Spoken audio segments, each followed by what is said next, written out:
Good morning, children. Welcome to maths class. So, in maths, we are doing the Zomato assessment 2 revision, isn't it, children? So, today, and we have completed with 7 topics, isn't it, children, till subtraction of decimals.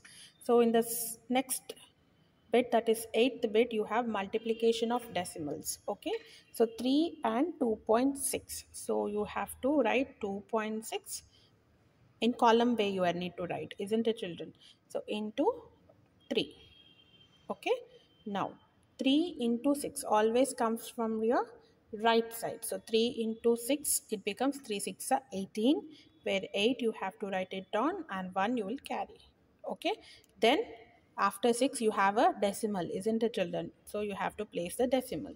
So 3 into 2, 3 2s are 6 plus 1 becomes 7. So you'll write 7.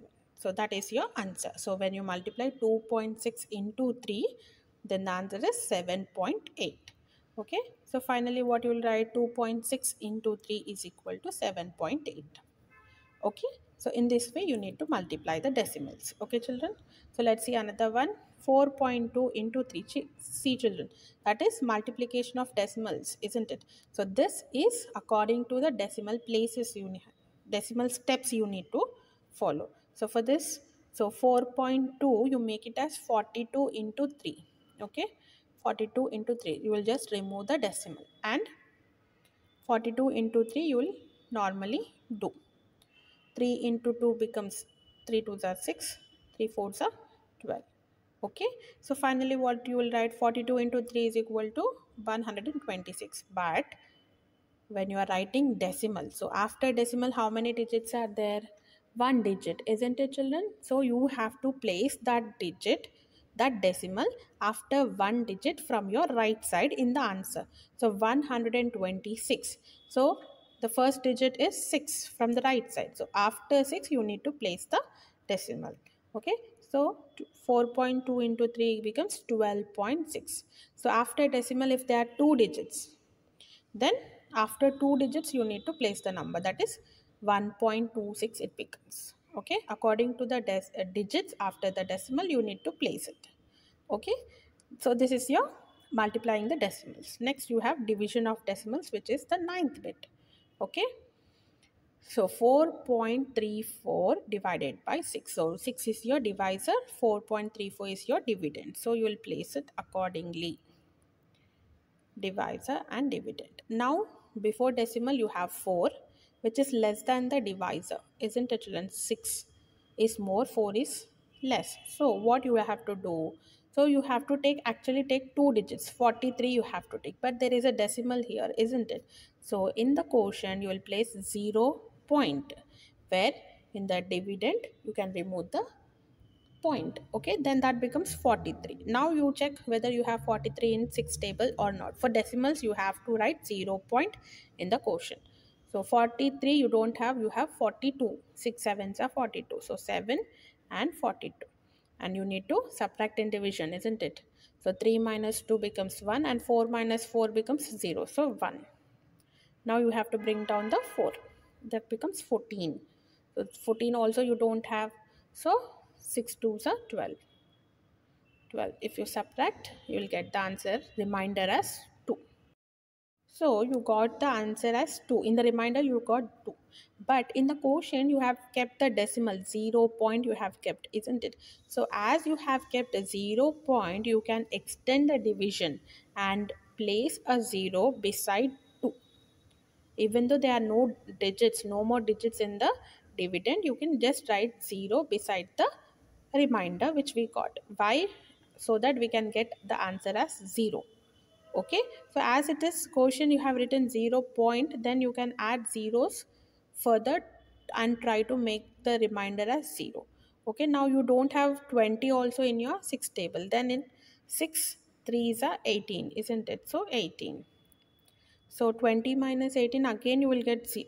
So if you write again 0 also, it is again 3 only, isn't it? So we will stop here only. We tried to make it 0, but it is not making 0. It is coming the same digit. Then we will stop it here. So the quotient is 0.723 and the remainder is 2. Okay, so in this way you need to do, children. Okay, so this is about your dividing of decimals.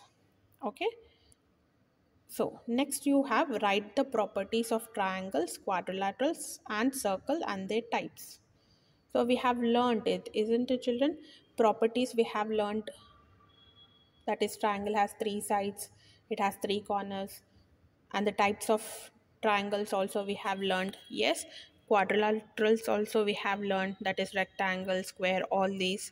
Circle also we have learned. So you have to learn the properties of each shape and the types of each, all the shapes. Okay, for triangle you have isosceles triangle, scalene triangle, equilateral triangle, right angle triangle, isn't it? For quadrilaterals, you have square, rectangle, all those properties you need to learn. Types you need to learn. And the properties, number of sides, number of corners, isn't it? So that you have to learn. Okay, I might give you any one, you have to learn them. Okay, so that is your 10th bit. Next, 11th bit is nets.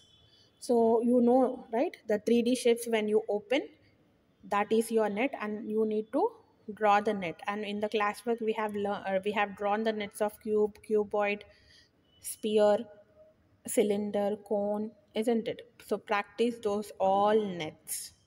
Okay, that is your 11th bit. Coming to 12th bit, draw the views of the given shape, that is the top view, side view, front view we have drawn, isn't it, children? For the 3D shapes also we have learned, and for any given shape also we have learned how to draw.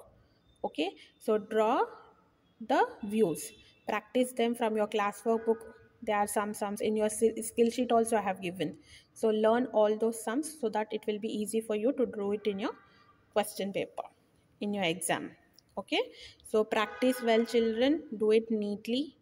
Okay, and don't make a mess in the paper.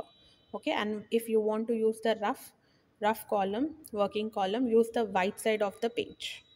Okay, in the question paper. Okay, children, so all the best for your exams, children. Prepare well, present it neatly. Okay, and advance happy new year, children, and all the best for your exams. Bye.